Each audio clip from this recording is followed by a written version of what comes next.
Écrire les inégalités suivantes sous forme des intervalles. Ici, nous avons quelques inégalités. On nous demande de les écrire sous forme des intervalles.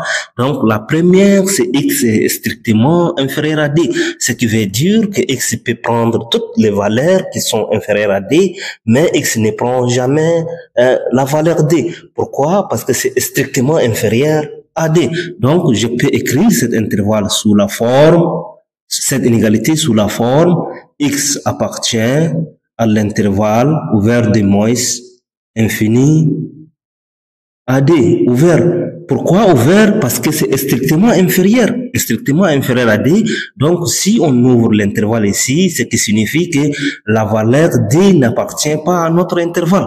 Tout simplement ça. Donc, la deuxième, c'est x est inférieur ou égal. Donc, dans ce cas, ce qui veut dire que x peut prendre toutes les valeurs qui sont inférieures à d, mais x peut prendre aussi la valeur 2.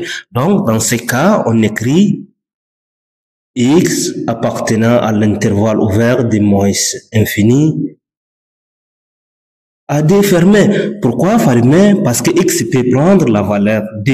Donc, dans ces cas, on ferme l'intervalle pour signifier que 2 appartient à notre intervalle.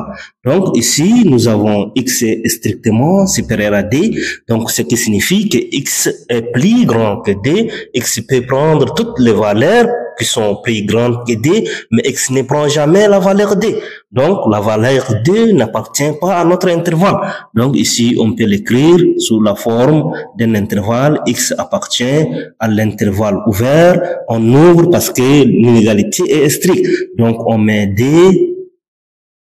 jusqu'à plus infini. Donc, notre intervalle veut dire tout simplement que x peut prendre toutes les valeurs qui sont plus grandes que 2, mais x ne prend jamais la valeur d. Donc, on ouvre l'intervalle ici à côté de d pour signifier que le 2 n'appartient pas à notre intervalle. Alors, ici, nous avons x qui est supérieur ou égal à d. Donc, ce qui signifie tout simplement x peut prendre la valeur d et x prend aussi toutes les valeurs qui sont supérieures à d.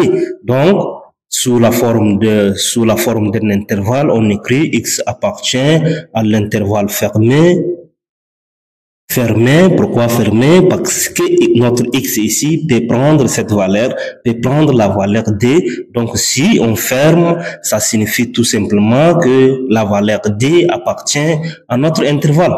Donc, l'intervalle fermé de d à plus infini. Ici, notre x est compris entre deux valeurs, c'est-à-dire le moins 3 et le moins 3 et le 2.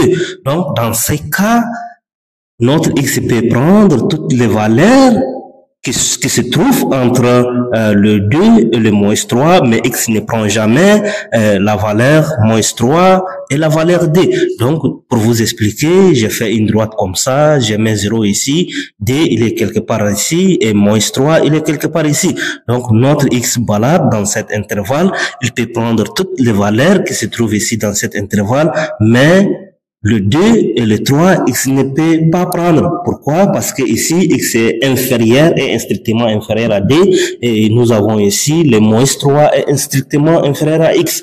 Donc, c'est ce qui signifie tout simplement, x peut prendre toutes les valeurs qui sont dans cet intervalle, mais x ne prend jamais la valeur moins 3 et la valeur 2. Donc, sous la forme d'un intervalle, on écrit tout simplement x appartient à l'intervalle ouvert de moins 3, il y a moins 3 ici, donc on met moins 3 à 2 ouvert. Donc, l'intervalle est ouvert à côté de moins 3 et 2, ce qui signifie tout simplement que le moins 3 et le 2 n'appartiennent pas à notre intervalle. Tout simplement ça. Donc, si vous avez compris, répondez-moi dans le commentaire. Dans quel intervalle se trouve notre x?